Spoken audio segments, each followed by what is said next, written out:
नमस्कार, मेरा नाम है रवि और आप देख रहे हैं द लाइट न्यूज़ चैनल। हमारे साथ में हैं मदन प्रज्ञाशील महाथैरो जी। आज हम उनसे बात करेंगे जो बोध गया में धरना चल रहा है, अनिश्चितकालीन धरना, उसके बारे में हम भंते जी से जानकारी लेंगे कि अभी इस समय क्या चल रहा है और क्या सब प्रक्रिया, जैसे कोर्ट में केस चल रहा है, उस सब के बारे में भी जानकारी लेंगे। भंते विनाचार्य जी आजकल क्या कर रहे हैं, क्या उनकी वो सब प्रक्रिया है, उसके बारे में भी जानकारी लेंगे। नमो बुद्धाय सर। नमो बुद्धाय, जय विद्या। मैं मदन प्रज्ञाशील महाथैरो, ये जो all India Buddhist forum and all Buddhist organisation की ओर से 12 फरवरी से ये माघ पूर्णिमा से अनिश्चितकालीन धरना जो चल रहा है, उस धरने का मैं प्रमुख यहाँ का प्रभारी हूँ। और ये जो बोध गया टेम्पल मैनेजमेंट कमेटी है, उसमें मैं 1995 से 2001 तक के प्रमुख रहा हूँ।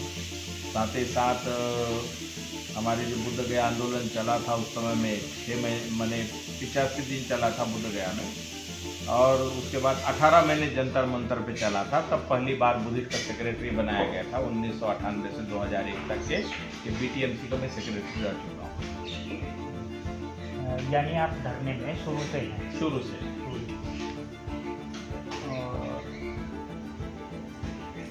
इस आंदोलन को आप व्यक्तिगत रूप से कैसे देखते हैं? ऐसे है कि व्यक्तिगत भी और सामाजिक रूप से हम बौद्ध भिक्षुओं का जीवन तो व्यक्तिगत नहीं होता है, सार्वजनिक और सामाजिक होता है।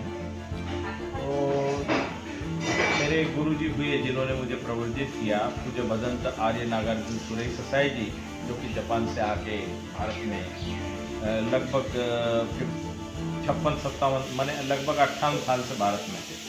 तो उनके पास से प्रवर्तित हुआ था और वो आंदोलन चला रहे थे। उस आंदोलन की वजह से हम लोग बुद्ध गया में 6 साल सेवा कार्य किए, और उसके बाद से अभी लगभग 25 साल गैप होने के बाद ये आंदोलन अब फिर ऑल इंडिया बुद्धिस्ट फोरम और ऑल बुद्धिस्ट ऑर्गेनाइजेशन के द्वारा खड़ा किया गया है।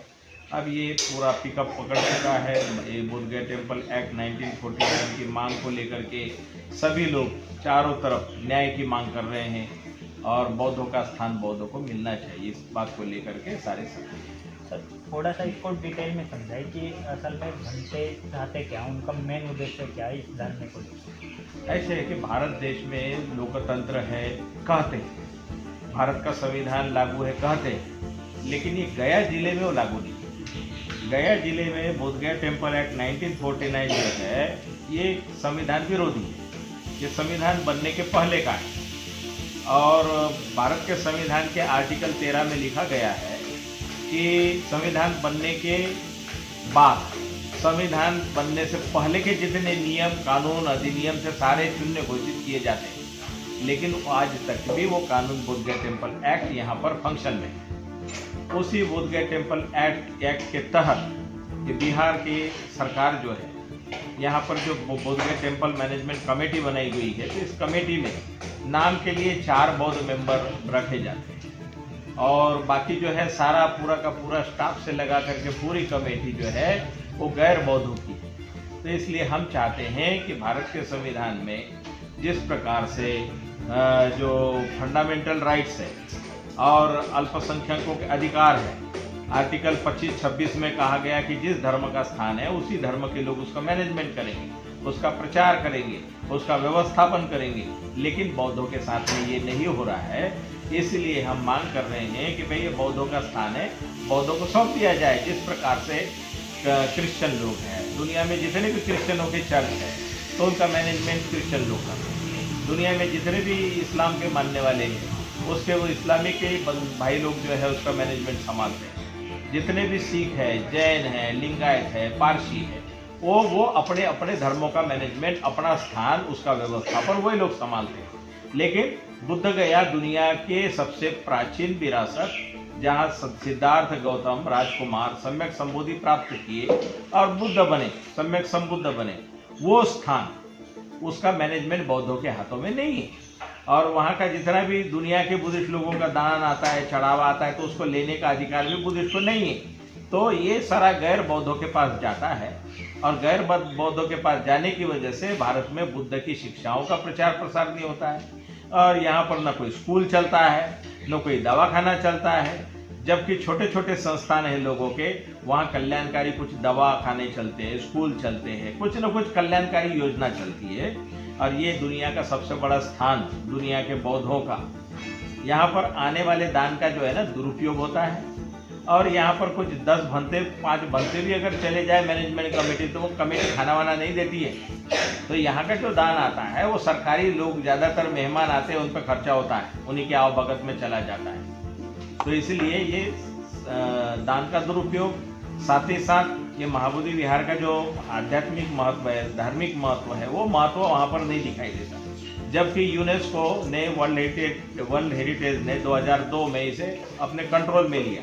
अब ये विश्व दाय स्मारक, विश्व की धरोहर है, लेकिन विश्व की धरोहर है कहने जैसे वहाँ कुछ भी नहीं। आप जाओगे तो आप कुत्ते अंदर घूमते हुए मिलेंगे, आप जाओगे तो वो पुलिस सिक्योरिटी वाले ऐसे तंग करते हैं, बॉडी को दबा दबा के देखते हैं कि जैसे कुछ पाकिस्तान बॉर्डर से कोई बॉर्डर क्रॉस कर रहा। तो वहीं पर अगल बगल में कहीं चेकिंग नहीं, अन्य हिंदू धर्मों के या अन्य धर्मों के स्थानों पे कोई चेकिंग नहीं। ये बुद्धिस्ट के स्थान पे इतनी माने वहाँ पर चेकिंग होती है बौद्ध भिक्षुओं के साथ कि जैसे कोई हम दूसरे देश से आ रहे हैं, दूसरे देश वाले भी नहीं, आतंकवादी जैसे व्यवहार किया जाता है। ऐसे दबा के देखते हैं क्या झोले में लिया है, ये है वो है। तो मिसमैनेजमेंट। और महाबोधि विहार के 2 किलोमीटर के दायरे में जो पिन ड्रॉप साइलेंस होना चाहिए, जैसे कि अंतर्राष्ट्रीय स्तरों पे अनुराधापुर वगैरह लंका में जाओगे देखोगे, वहाँ इस तरह से कुछ भी नहीं है। यहाँ टोटो आवाज़ हो, हल्ला, गाने बजाने और बहुत हुड़दंग। तो दुनिया के लोग आते हैं तथागत बुद्ध के स्थान पे ध्यान करने के लिए, शांति प्राप्त करने के लिए। यहाँ शांति नाम की चीज़ नहीं है और वो मैनेजमेंट के नाम पे केवल दिखावा है। तो इस समय में आप सरकार और प्रशासन को कैसे देखते हैं, जैसे आप ये सब चीज़ें बता रहे हैं? अभी शासन और प्रशासन में ऐसे ही लोग बैठे हैं ताकि वो जो है दुनिया में जाके बाहर देश में दिखाते कुछ है, यहाँ आकर के करते कुछ और है। तो इसलिए हाथी के दांत जैसे होते दिखाने के लिए और खाने के कुछ और, वही हो रहा है। तो इसलिए हम चाहते हैं कि भाई जो बुद्धिस्ट कम्युनिटी है वो बुद्धिस्ट कम्युनिटी बढ़िया से मैनेजमेंट करेगी और इसको चला के दिखाएगी और इसके दान से सदुपयोग करके स्कूल, दवाखाने, इंटरनेशनल लेवल की यहाँ सुविधाएं बना करके जनता की सेवा करेंगे। तो इसलिए हम वो व्यवस्थापन बौद्धों के हाथों में चाहते हैं। ये भंते जी, हमें थोड़ा सा ये बताइए कि अब तक जो धरना चल रहा है और इस धरने में अब तक क्या क्या कठिनाई भंतों को झेलनी पड़ी है? अब ये आज 207वां दिन है और धरना तो धरना होता है। अब लंबा समय से धरना चल रहा है, सरकार सुन नहीं रही है, क्योंकि हम लोगों ने पिछले 3.5 साल लगभग से सरकार को, केंद्र सरकार को, राज्य सरकार को लिखित में ढेर सारे आवेदन दे। पिछले साल माने उसके पहले साल 26 नवंबर को भी यहाँ पर एक शांति यात्रा निकाली गई जिसमें पूरे हिमालय बुद्धिस्ट संख्या काफ़ी संख्या में थे, संविधान दिवस के अवसर पे कि बौद्धों को न्याय दो। उसके बाद में पिछले इसमें 26 नवंबर को ढेर सारे ज्ञापन सरकार को सौंपे गए, भेजे गए, कुछ नहीं हुआ। पिछले साल अनागारिक धम्मपाल जी जो कि श्रीलंका से भारत आए थे 1891 में, और उन्होंने यहाँ इस महाबोधि विहार के जीर्णोद्धार को लेके, महाबोधि विहार के विकास को लेके जीवन भर संघर्ष किया और बौद्धों की विरासत बौद्धों में होनी चाहिए इसके लिए, क्योंकि ये महाबोधि विहार पर एक बोधगया महंत नाम का जो व्यक्ति है उसका कब्जा है। तो कहते हैं कि मुस्लिम बादशाह ने शाह आलम के ज़माने में 2 गांव दान में दिए थे उस बोधगया महंत को, तो तब से वो कब्जा करके बैठे हैं कि मेरी प्रॉपर्टी है बोल करके। तो उसके खिलाफ अनागारिक धम्मपाल जी जो लंका से आए थे 1891 में, तो उन्होंने लड़ाई लड़ी, प्रिवी काउंसिल लंदन तक गए और बंगाल के हाई कोर्ट में उन्होंने काफ़ी दिन मामला लड़ते रहे। उसके बाद में 1922 में गया में राष्ट्रीय अधिवेशन होता कांग्रेस का, तो उस समय गांधी जी से बौद्ध देशों के लोगों ने डिमांड रखी कि हमारे बौद्धों का स्थान बौद्धों के हाथों में दे दिया जाए। तो गांधी जी ने उस समय आश्वासन दिया था कि पहले बोले हमारे देश को आज़ादी मिल जाने दो, आज़ादी के बाद बौद्धों की विरासत बौद्धों को सौंप देंगे। तो वो विरासत अभी तक के बौद्धों को सौंपी नहीं है। अनागारिक धम्मपाल जी 1933 में डेथ हो जाने के बाद उनके सेक्रेटरी जो थे महाबोधि सोसाइटी ऑफ इंडिया के डी वली सिन्हा, तो उन्होंने ये मांग रखी थी बाद में। तो देश आज़ाद होने के बाद में भारत का संविधान लागू होने से पहले ये बोधगया टेम्पल एक्ट 1949 बनाया गया। बाबू राजेंद्र प्रसाद उस समय में बिहार के उस समय मुख्यमंत्री श्री कृष्णा सिंह, और उस समय कमेटी बना करके इन्होंने ये बोधगया टेम्पल एक्ट बनाया है जो संविधान विरोधी है। संविधान लागू होने के बाद में ये खत्म हो जाना चाहिए था, वो अभी तक के खत्म नहीं हुआ है, और उसी के अनुसार यहाँ पर बौद्धों के साथ में अन्याय हो रहा है। जो जिलाधिकारी जो भी होगा गया का, वो विशेष एक धर्म का ही होगा, हिंदू शब्द दिया गया था।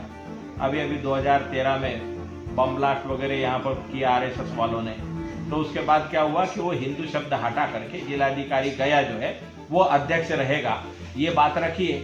लेकिन क्या होता है कि गया और विष्णुपद के नाम से जो गया का टेम्पल है, इसके नाम से जो जिलाधिकारी होता है एक विशेष धर्म का ही होता है, ब्राह्मण धर्म का ही होता है। वहाँ पर ईसाई नहीं बन सकता है, क्रिश्चियन नहीं मुस्लिम नहीं बन सकता है, सिख नहीं बन सकता है, लिंगायत नहीं बन सकता है, बुद्धिस्ट नहीं बन सकता है, पारसी नहीं बन सकता है। धर्म को मानने वाला कलेक्टर होगा, वो यहाँ पर बनाया नहीं जाता गया जिले में। इसीलिए हमारा कहना है कि गया जिले में संविधान लागू नहीं है, क्योंकि संविधान में कहा गया है जात धर्म लिंग भेद कुछ भी नहीं किया जाएगा, स्त्री हो पुरुष हो सब समानता है। लेकिन यहाँ गया जिले में भारत का संविधान लागू नहीं है, और गया जिले का जिलाधिकारी जो है अन्य धर्म के लोगों को बनने का कोई अधिकार नहीं है। तो एक प्रकार से ये हमारे लोकतंत्र पे धब्बा है, काला कानून है। ये काला कानून जब तक के निरस्त नहीं होता तब तक के कैसे माने कि भारत में लोकतंत्र है और भारत का संविधान यहाँ गया जिले में लागू है। और हम लागू कराने के लिए बैठे हुए हैं, हम सरकार की आँख खोलने के लिए बैठे हुए हैं कि भाई दुनिया में बदनामी हो रही है कि ये किस तरह का पुराना जो है 1949 का कानून से आप गया जिला चला रहे हो। तो इसलिए ये कानून जितना जल्दी हो निरस्त करो और न्याय दो। माने जो भी न्याय प्रिय लोग हैं, जो भी संविधान में विश्वास करते हैं, जो भी मानवता में विश्वास करते हैं, जो भी समाज सब बराबरी में विश्वास करते हैं, तो ये न्याय का मामला है। जो सरकार अगर न्याय देती है तो सरकार ही दुनिया में मशहूर होगी कि इन्होंने बौद्धों को न्याय दिया, इतने सालों के बाद ही सही। गांधी जी जो है उनको गांधी जी ने जो आश्वासन दिया था वो सरकार ने पूरा किया। तो ये सारी दुनिया में संदेश है। मान लीजिए कि अगर सरकार मांग जो आप रख रहे हैं ये मांग अगर मान लेते हैं तो उसके बाद आप लोगों की क्या प्रक्रिया होगी? ऐसे है कि महाबोधि विहार का विकास होगा, इसके दान का सदुपयोग होगा, और साथ ही साथ यहाँ शांति वगैरह व्यवस्था बनाने के लिए सारे प्रयास किए जाएंगे। और जो बुद्ध का उपदेश है समानता, स्वतंत्रता, न्याय, बंधुत्व, जन कल्याण के लिए करुणा, मैत्री, उसके यहाँ से जो है प्रचार प्रसार होगा। और जो प्रचार दुनिया में हमारी देश की सरकार जाती है ना, बुद्ध के देश से आए, लेकिन जब बुद्ध के देश को देखने के लिए लोग आते हैं तो यहाँ पर उनको कुछ देखने को नहीं मिलता। यहाँ हो हल्ला हंगामा मिलता है, केवल बुद्ध का स्टैचू देख के नहीं होता है, व्यवस्था देख के, व्यवस्था कैसे लोगों को सुविधा मिलती है, आने वाला आदमी सही में उसको सुख शांति मिल रही है कि नहीं, आने वाले लोगों को बुद्धिस्ट लिटरेचर मिल रहा है कि नहीं मिल रहा है, और आने वाले लोग खुश होकर जा रहे हैं कि नहीं जा रहे कि भाई हम बुद्ध के देश गए। जैसे कि मक्का मदीना लोग जाते हैं, हज करके आते हैं, तो उसी तरह से यहाँ हज करने के लिए दुनिया के लोग आते हैं, लेकिन यहाँ उस तरह का माहौल नहीं मिलने पर वो लोग बेचारे दुखी होकर चले जाते हैं। इन सब में अंतर्राष्ट्रीय जो बौद्ध संगठन है और जो बौद्ध देश है उनकी क्या प्रतिक्रिया है? अभी फिलहाल जो है बौद्ध देशों की हमारे साथ जो मेन समस्या है वो भाषा की, दूसरा है मीडिया की। जो मीडिया की जो हमारे देश के अनुवादक लोग हैं वो विशेषतः कुछ जाति वर्ण व्यवस्था के लोग हैं जो झूठ बात उधर फैलाते हैं और इधर झूठ बात फैलाते हैं, उधर कुछ दिखावा करते हैं, यहाँ कुछ दिखावा करते हैं। इसलिए हम लोगों का जो प्रयास चल रहा है, हम कोशिश कर रहे हैं कि हम लोगों ने धरना बिठाने से पहले जितने भी बुद्धिस्ट राजदूत हैं उनके वहाँ जाकर के मेमोरेंडम दिया है कि हमारी समस्या को आप पॉलिटिकल सपोर्ट करो, बौद्ध होने के नाते सपोर्ट करो, इस तरह की बात रखी है। और अपप्रचार करने वाले कर रहे हैं, अपने ढंग से अपप्रचार कर रहे हैं, उससे हमको कोई लेन देन नहीं। जैसे कि अब यह मुद्दा कोर्ट में चल रहा है, तो क्या प्रक्रिया चल रही है? कोर्ट में तो मुद्दा 1992 में ही आंदोलन जब शुरू किया था बनते आर्य नागार्जुन सुरेश देसाई जी ने, उस समय कोर्ट में मामला डाला था, लेकिन आंदोलन भी चलते रहा, कोर्ट में भी मामला चलते रहा। तो क्या हुआ कि 1995 में 86 दिन तक के यहाँ धरना चला बुद्ध गया। तो तब मुख्यमंत्री लालू प्रसाद यादव थे, उन्होंने 4 बुद्धिस्ट मेंबर को मेंबर बनाए थे बुद्धिस्ट साइड से, 4 बड़े भद्दे लोगों को बनाए थे मेंबर, और मेरे को भिक्खु प्रभारी के रूप में वहाँ पर इंचार्ज बनाया हुआ था। बाद में 18 महीने हमारे जो बुद्ध गया महाबोधि विहार मुक्ति आंदोलन का धरना चल रहा था दिल्ली के जंतर मंतर पे, ये 18 महीने तक चला। उस समय में लेफ्टिस्ट की सरकार थी, इंद्रजीत गुजराल जो है, इंद्र कुमार गुजराल प्रधानमंत्री थे और इंद्रजीत गुप्त होम मिनिस्टर थे। उस समय में चीफ सेक्रेटरी लेवल पे वार्ता हुई और हमारे डेलीगेशन जो बड़े भद्दे लोग जो है उनके साथ में वार्ता हुई। उस वार्ता में यही बात आई कि सरकार के लोगों ने भी अपना पक्ष रखा, कहा कि बोधगया टेम्पल एक्ट 1949 के तहत 4 हिंदू 4 बुद्धिस्ट होते हैं, तो 4 तो बुद्धिस्ट आपके है ही और 4 जो है वो हिंदू है। तो उसमें क्या है कि हिंदू साइड से जो बोधगया का महंत है जिसके साथ लड़ाई लड़ी गई थी अनागरिक धम्मपाल, वो उसमें आजीवन मेंबर बना के बिठाए थे, लीगल बना के बिठाए।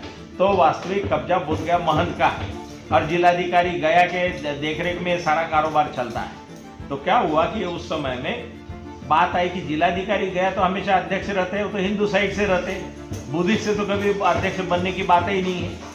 तो सेक्रेटरी भी कभी बुद्धिस्ट को बनाया नहीं है और कैसे सरकार कहती कि हम बराबर दोनों की भागीदारी रखी हुई। तो पहली बार मुझे 1998 में बीटीएमसी का सेक्रेटरी बनाया गया था। 2001 तक के हमने काम देखा।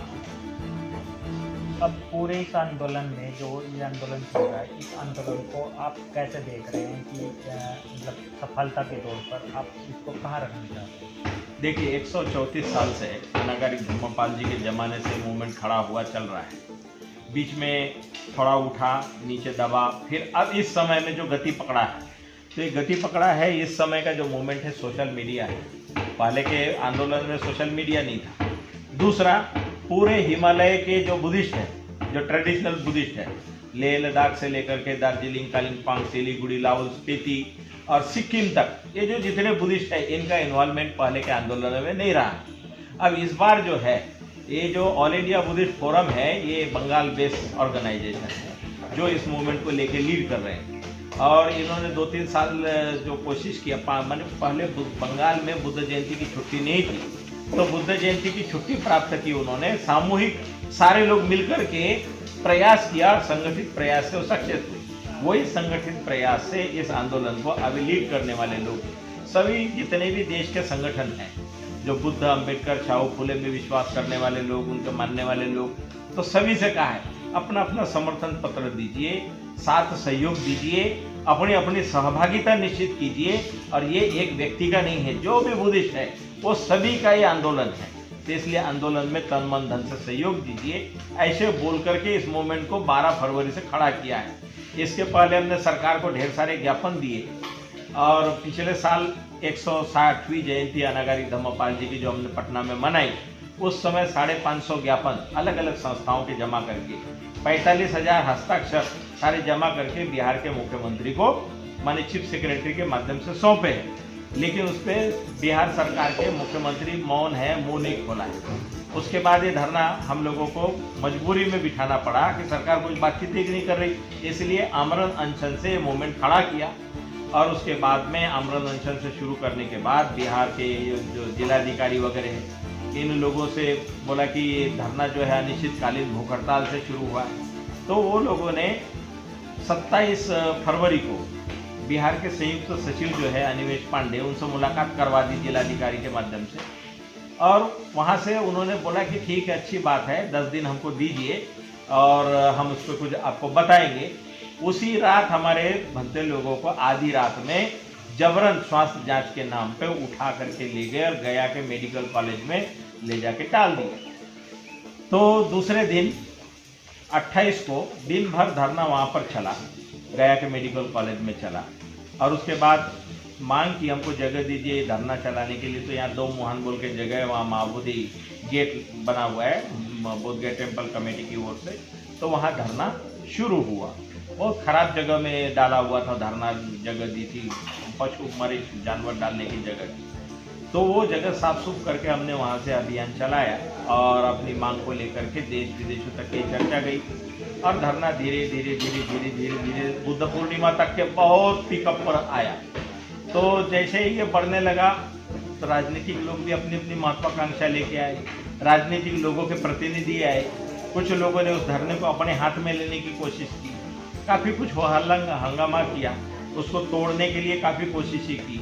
जो डोनेशन आने वाला जो जनता दान दे रही थी ऑल इंडिया बुद्धिस्ट फोरम के नाम से, तो वो दान का जो खाता था HDFC बैंक में खोला गया था, उसको भी बंद करवा दिया गया। और लामा आकाश लामा जो महासचिव है ऑल इंडिया बुद्धिस्ट फोरम के, उनका पर्सनल खाता भी बंद करा दिया, फ्रीज करा दिया।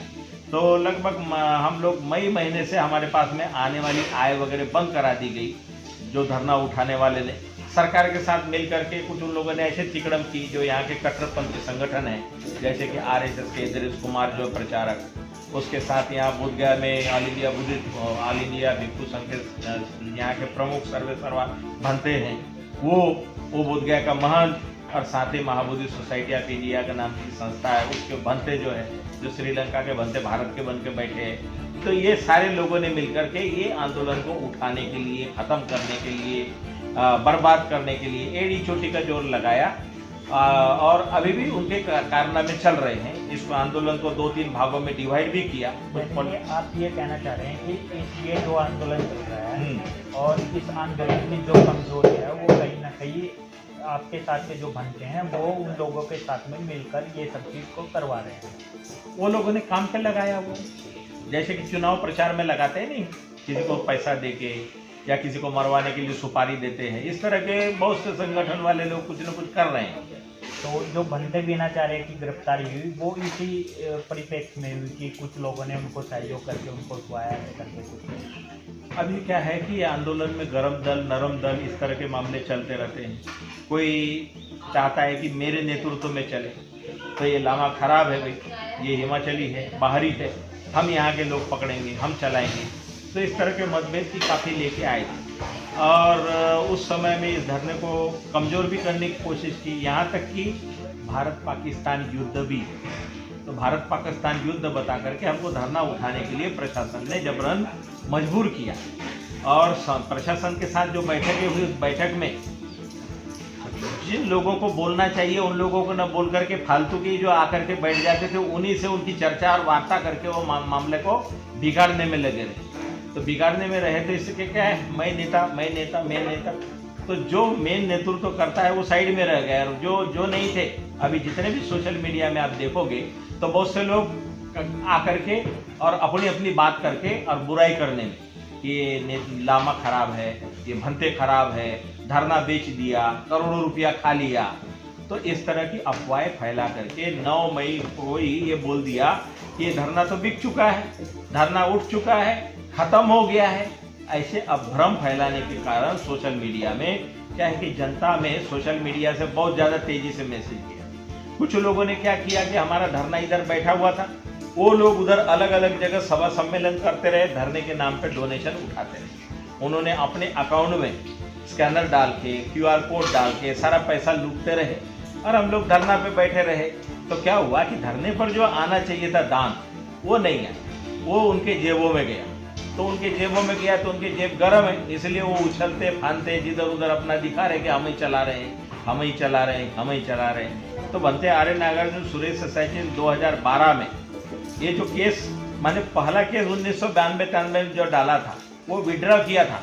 1995 में जब हमारा ये चला यहाँ धरना, उसके बाद जब 96-97 के दरमियान कंडीशनल विड्रॉ किया कि भाई सरकार हमको न्याय देने के पक्ष में है, इसलिए हम माननीय सर्वोच्च न्यायालय से हम पीछे ले रहे हैं और जब न्याय नहीं मिलेगा तो फिर हम कोर्ट में आएंगे, ऐसे लेकर के वापस आए।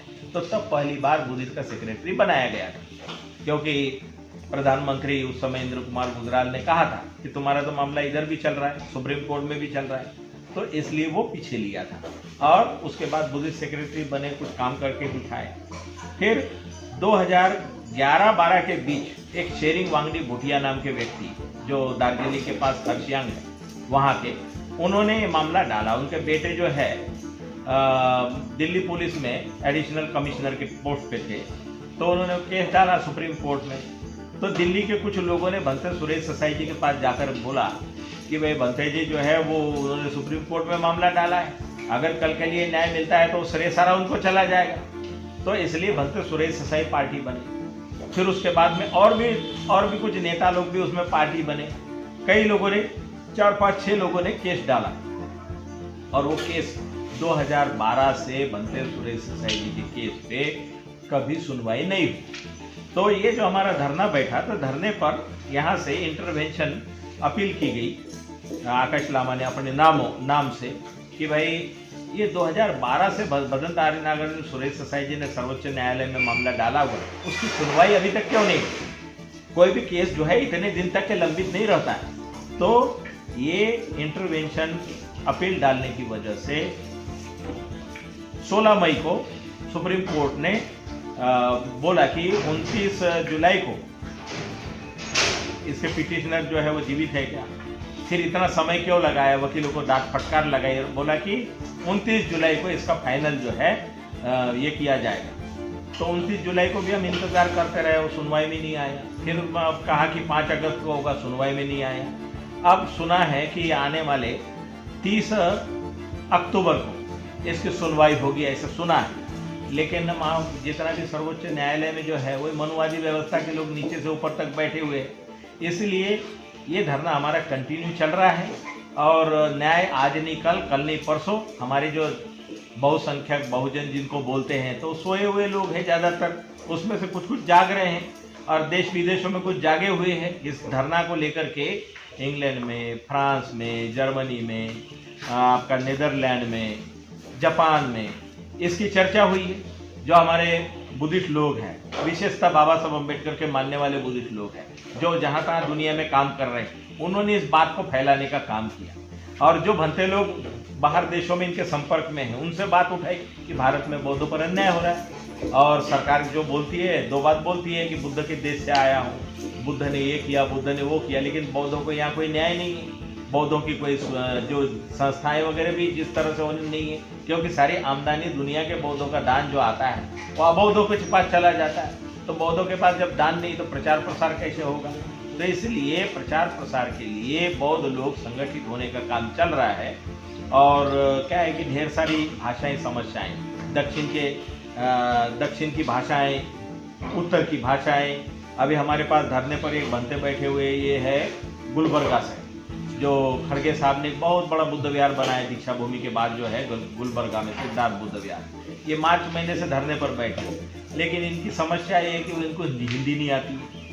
तो ऐसे ही तमिल वाला तमिल हिंदी नहीं आती है। तो हमारी भाषा बहुत से लोग अभी समझ रहे हैं, लेकिन वो बोल रहे हैं वो हम नहीं समझ पाते। लेकिन काम चल रहा है अलग अलग राज्यों में। हमने ऑल इंडिया बुद्धिस्ट फोरम के सारे ग्रुप बनाए हुए, उन ग्रुपों के साथ में वर्चुअल मीटिंग वगैरह करते हैं। अभी आने वाले 17 सितंबर को अनागारी धम्मपाल जी की 161वीं जयंती है, तो नागपुर में मना रहे हैं। तो इसलिए उसके संबंध में ढेर सारी मीटिंगें हो चुकी है।